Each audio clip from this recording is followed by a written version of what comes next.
Welcome back to Showtime, Ben and Ben. Napakaganda ng reimagined version ng kanta niyong Lifetime. Saan nanggaling ang idea na to?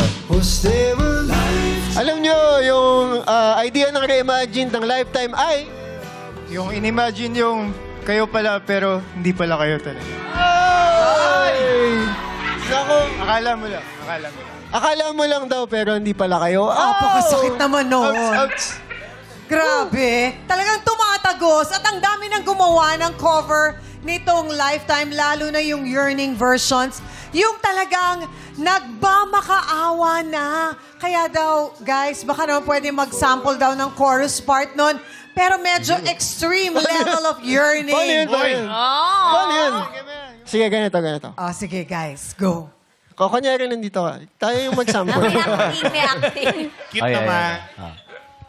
Was there a lifetime waiting for us?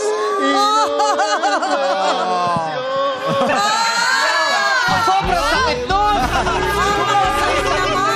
Ibang level of yearning nga naman yun, Sakit! Talaga parang pag... Ang sakit! Nalilito ako sino si Ben or si Ben.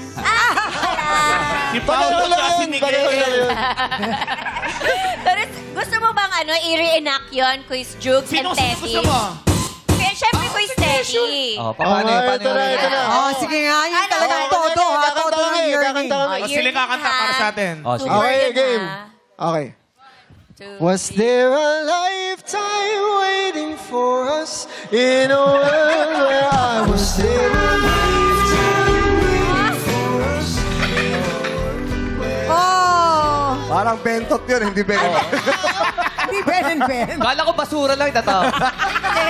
Pwede nga yun, no? Jugs and Ted yun, Jugs and Ted. Oh,